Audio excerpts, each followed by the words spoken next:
Meditemos na palavra de Deus em Mateus capítulo 2, dos versos 1 a 12. Este texto de Mateus capítulo 2, de 1 a 12, nos traz a história dos magos vindos do Oriente a Jerusalém, à procura do rei dos judeus. Depois que Jesus nasceu em Belém da Judéia, nos dias do rei Herodes, magos vindos do Oriente chegaram a Jerusalém e perguntaram: onde está o recém-nascido rei dos judeus? Vimos a sua estrela no Oriente e viemos adorá-lo. Quando o rei Herodes ouviu isso, ficou perturbado, e com ele toda Jerusalém. Tendo reunido todos os chefes dos sacerdotes, do povo e os mestres da lei, perguntou-lhes onde deveria nascer o Cristo. E eles responderam: em Belém da Judéia, pois assim escreveu o profeta: mas tu, Belém, da terra de Judá, de forma alguma és a menor entre as principais cidades de Judá, pois de ti virá o líder que, como pastor, conduzirá Israel, o meu povo.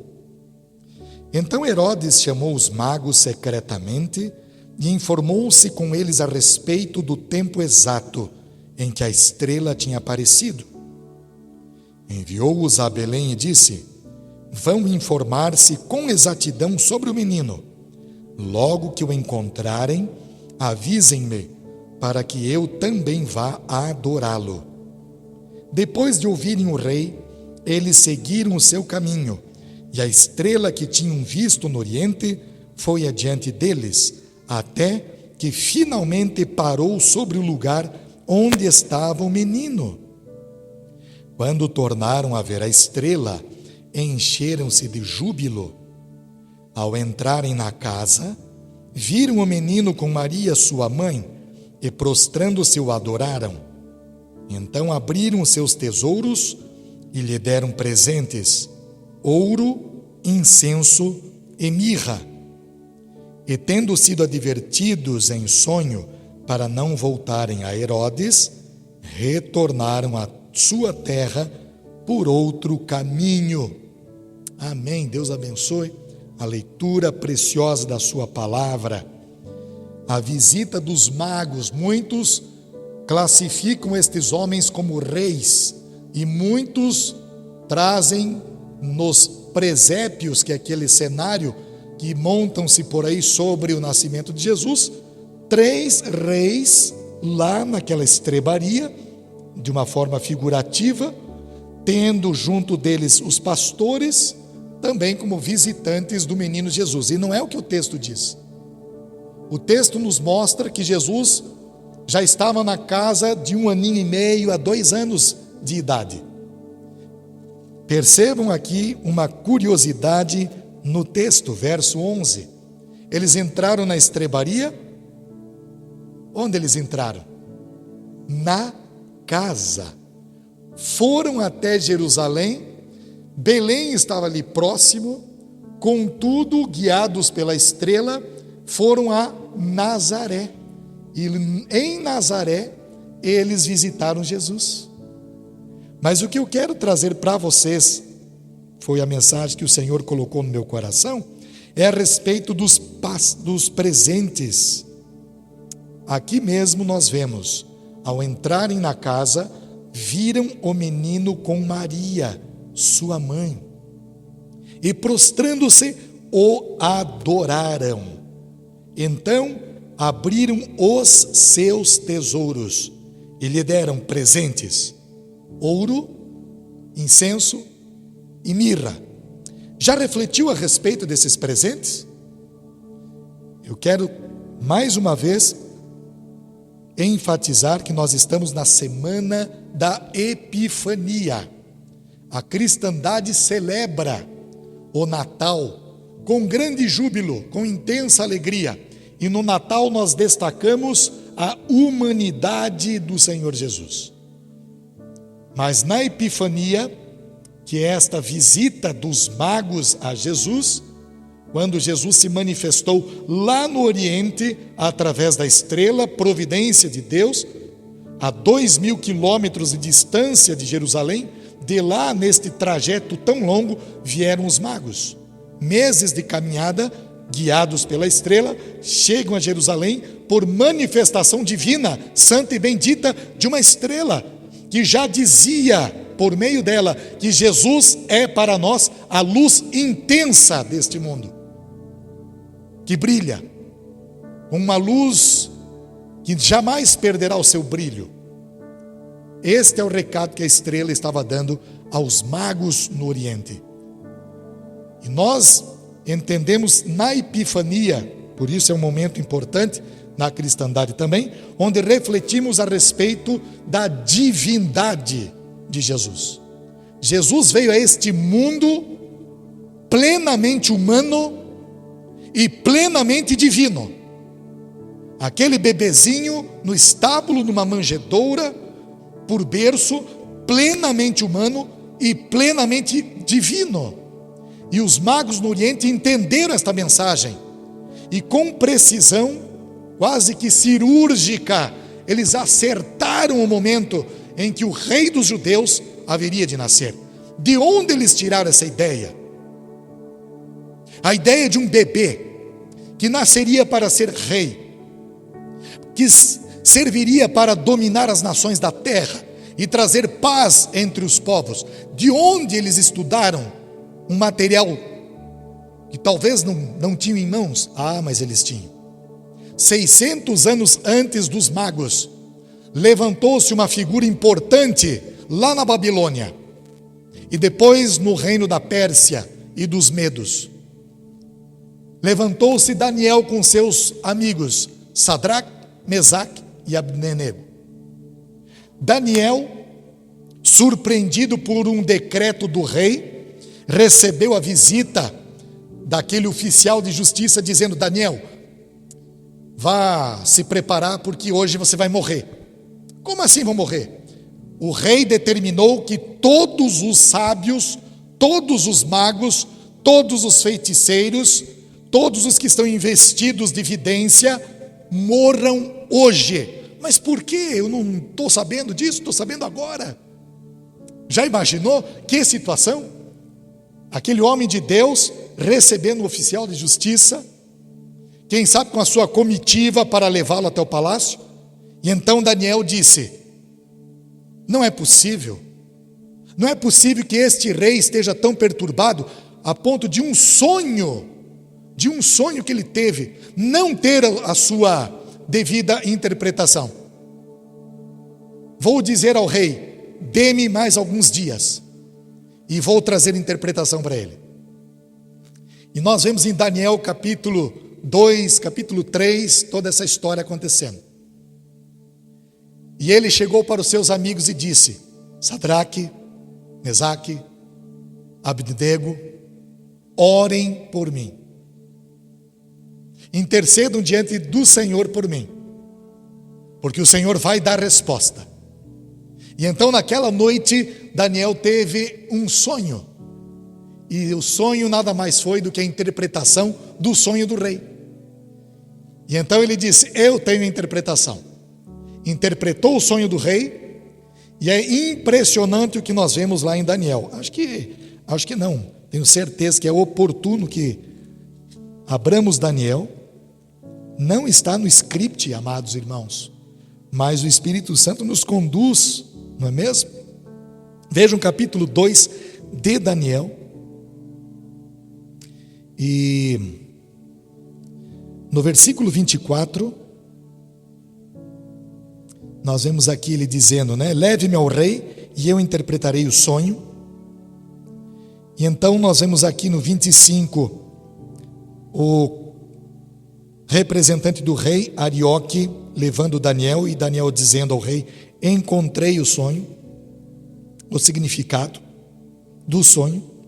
No verso 26, o rei pergunta a Daniel, também chamado de Beltesazar, porque esse era o costume do povo da nação que explorava a nação mais fraca: você é capaz de contar o que vi e interpretá-lo? E ele sim. E então ele contou todo o sonho para o rei. E aí, amados, nós vamos entendendo aqui que o rei Nabucodonosor, lá no 48, colocou Daniel num alto cargo e o cobriu de presentes. Ele o designou governante de toda a província da Babilônia e o encarregou de todos os sábios da província. Todos os sábios da província.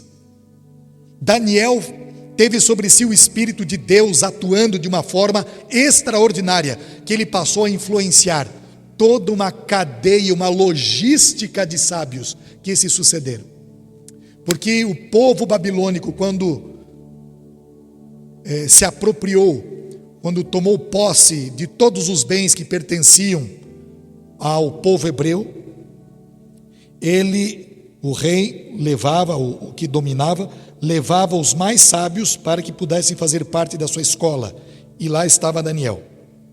E a partir de então, nomeado sobre os sábios, Daniel influencia toda uma geração e geração de sábios, através das escrituras, da cultura, do ensino e da prática dos usos que o povo hebreu estava determinado a viver. E nós estamos aqui agora 600 anos depois, com estes homens trazendo para Jesus ouro, incenso e mirra.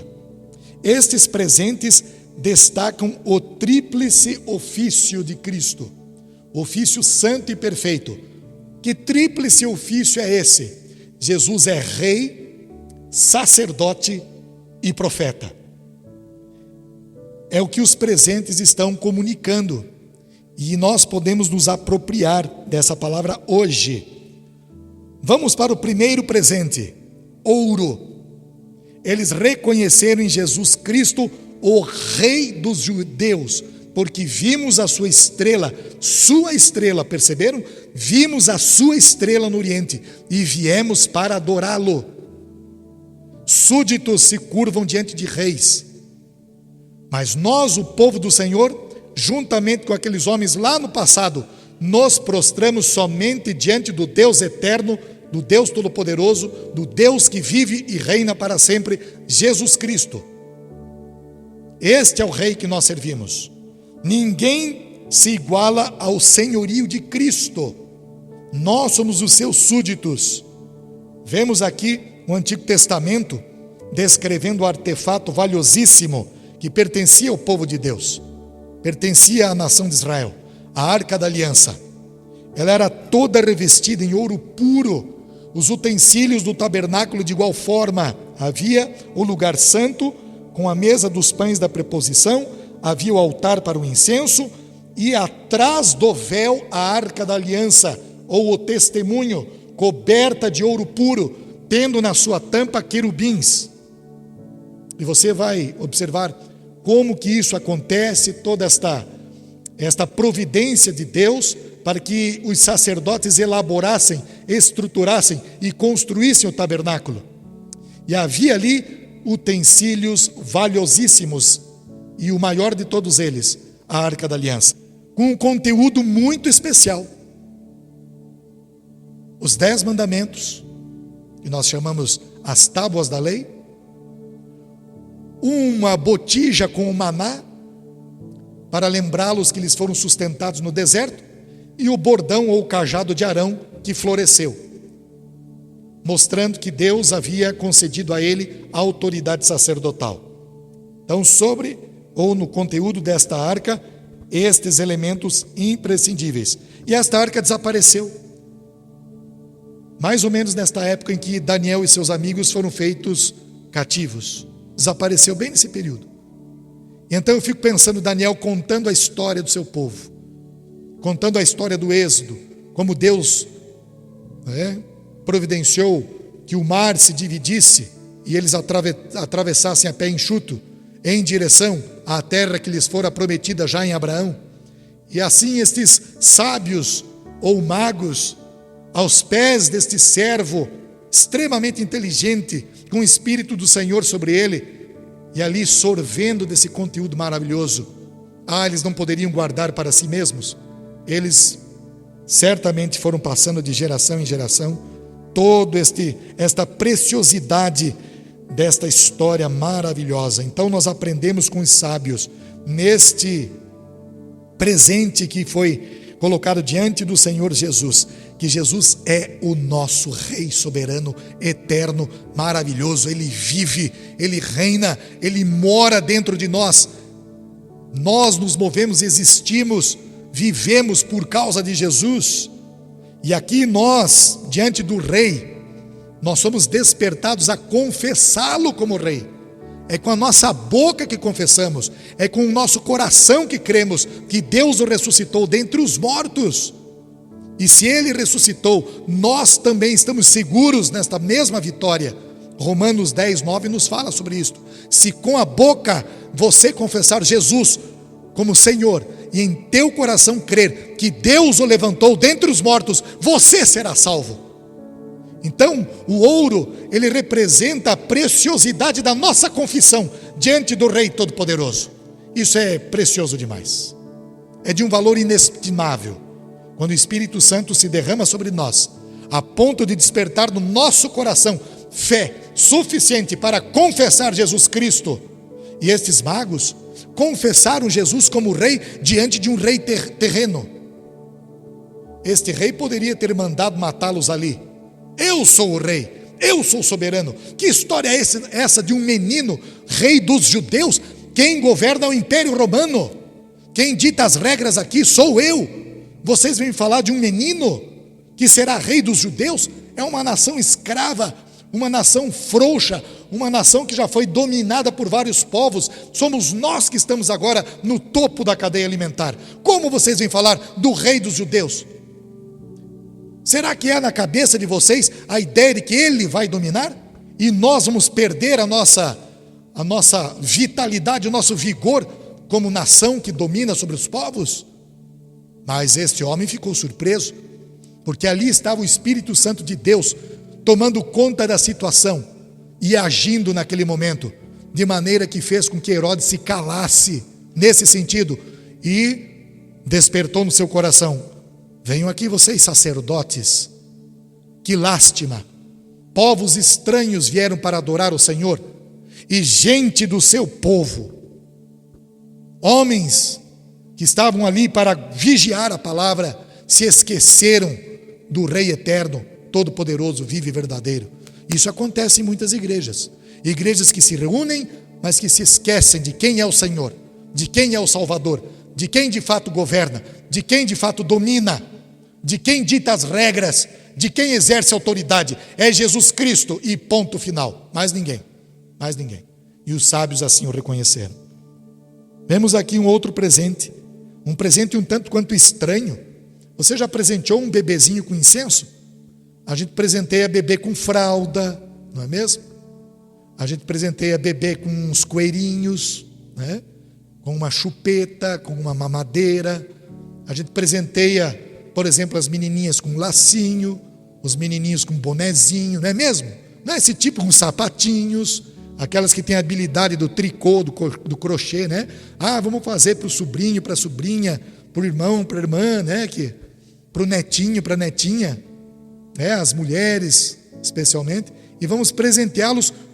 Mas eu estou para dizer que nenhum de nós aqui presenteou uma criança com uma caixa de incenso. Eu fico pensando, se a gente comete um negócio desse, vamos levar incenso lá para o filhinho da pessoa, né, tal, chega lá com uma caixa de incenso, o pai e a mãe vão olhar para aquilo, mas o que é isso? Que presente estranho, né?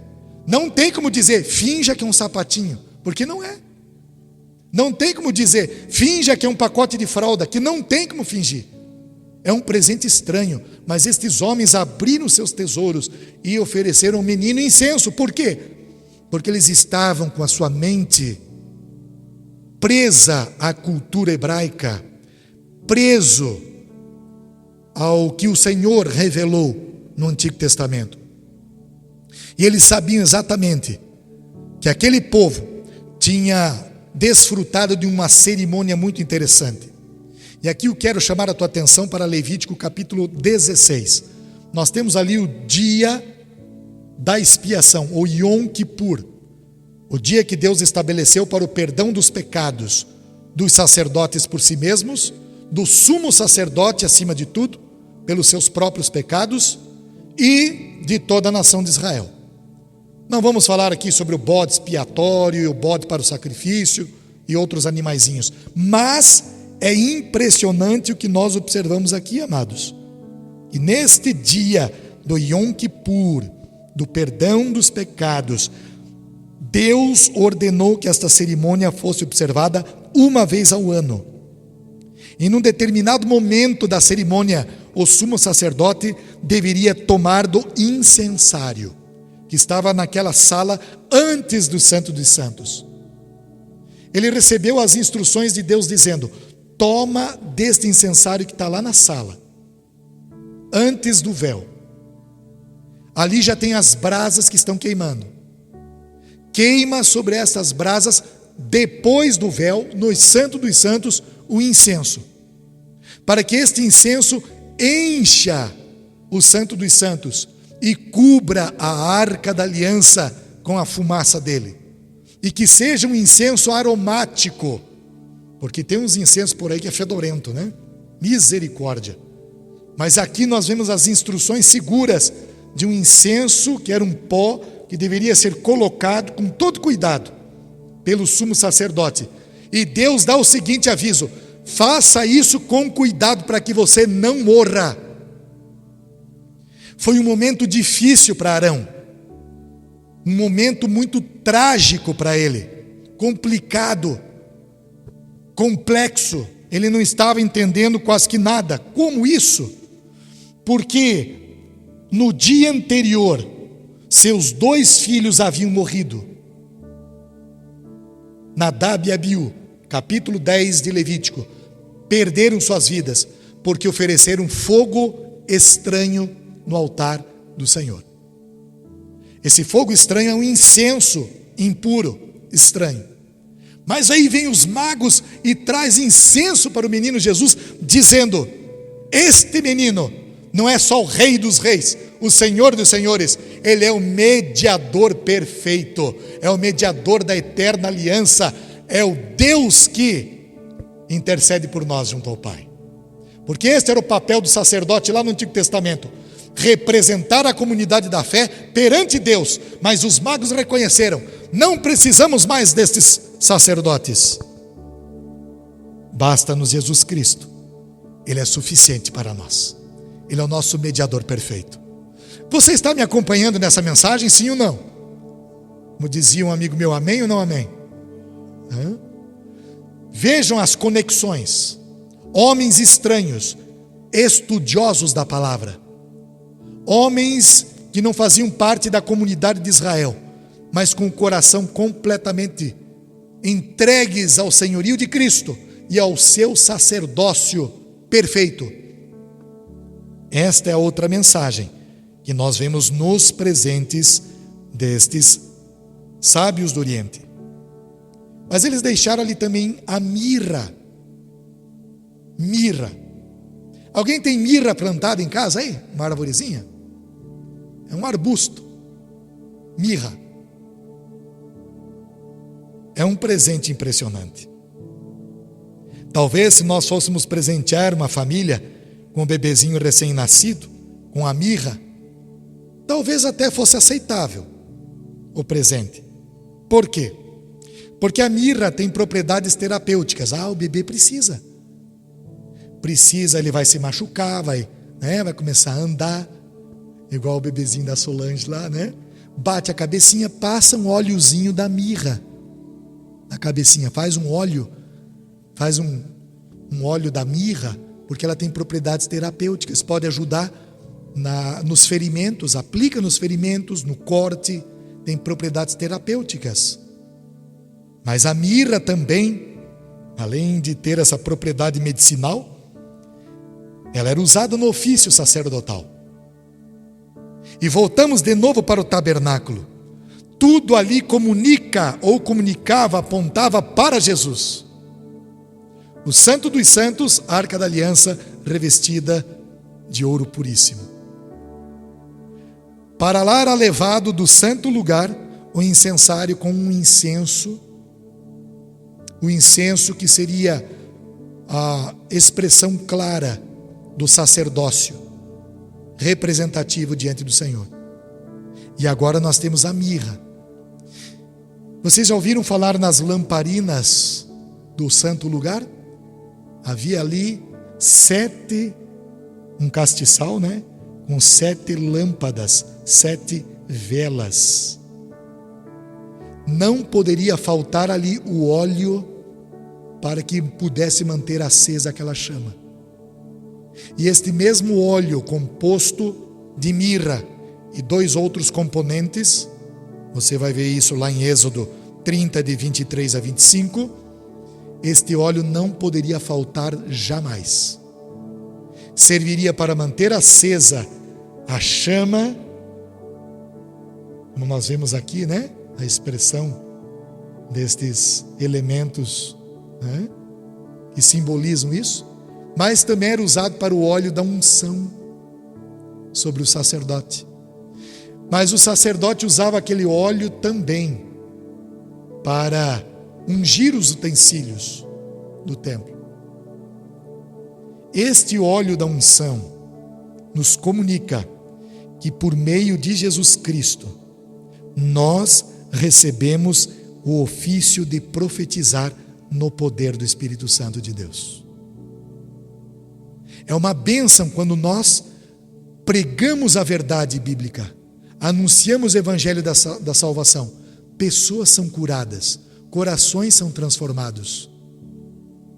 Nós lemos no início a respeito do óleo da unção. Chame os presbíteros, ore sobre o enfermo, unja com óleo. E a oração da fé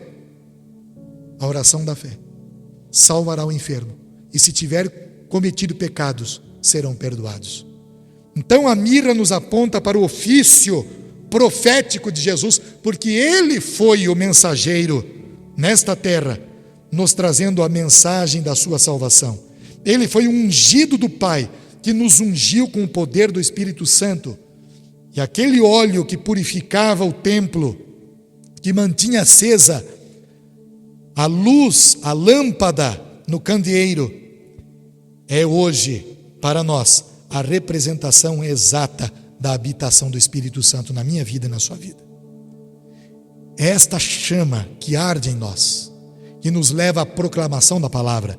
E ser profeta hoje não é, estou profetizando. Não, ser profeta hoje é uma coisa simples. Ser profeta hoje é você se apropriar da verdade bíblica, abrir a sua boca e dizer: Jesus te ama, tem um plano maravilhoso para a tua vida, entrega o teu coração, arrependa-se dos seus pecados e terás um tesouro no céu. E se este ouvir e se arrepender, será curado no poder do Espírito Santo de Deus. É Ele que nos unge para cada tarefa na igreja. É Ele que nos unge em nossos afazeres cotidianos para sermos uma luz, para sermos a epifania daquele que está prestes a voltar. Nós, a igreja, hoje, somos e temos a responsabilidade de exercer com vigor a luz de Jesus através das nossas ações. E assim estaremos profetizando, no sentido de anunciar, de manifestar, de proclamar a verdade do Senhor. Que sejamos portadores desta mensagem maravilhosa, porque muitos estão adoecidos, muitos estão enfermos. Que sejamos, amados irmãos, influenciados pelo Espírito Santo de Deus, aqueles que possam levar alento, salvação, vida eterna por meio de Jesus Cristo, através da nossa mensagem. Concluindo, assim como os magos do Oriente, vamos nós proclamar a mensagem. E essa mensagem começa na nossa confissão, afirmando diante de um ambiente hostil. Os magos correram perigo de vida, estavam diante de Herodes, mas Deus os poupou. Mas outros foram mortos pelo Evangelho do Senhor. e cumprirem com a mesma missão daqueles homens, de não deixar de proclamar as virtudes daquele que nos chamou das trevas para a sua maravilhosa luz. Não podemos nos acovardar, ainda que os dias sejam obscuros, ainda que ideologias das mais perversas estejam se disseminando por aí. Nós temos a palavra da verdade, e ela foi colocada em nós, no poder do Espírito Santo, à medida que estudamos o livro que nos conduz à salvação, por meio de Jesus Cristo. Amados, então finalizamos com o Salmo 117. Louvem o Senhor, todas as nações. Mas aquela nação está difícil, aquela nação está perdida. Deus é absolutamente Senhor soberano por meio de Jesus Cristo sobre toda a carne. E seu Espírito Santo foi soprado sobre todas as gentes desta terra. Que todas as nações o louvem, que todos o exaltem, que todos os povos proclamem que o amor do Senhor é imenso, que todos anunciem que Deus é fiel e a sua fidelidade dura para sempre, de geração em geração. Essa é a mensagem dos magos. Sejamos nós sábios também. Por isso eles são considerados sábios, né? Eles estudam e aplicam. Estudam e aplicam. Esta é a verdadeira razão pelo qual eles foram chamados sábios. E você, tem estudado e aplicado? Tem estudado a palavra e tem vivido? Faça isso e você será sábio para a glória do Senhor. Deus te abençoe e te acompanhe em toda a sua jornada de fé. Amém.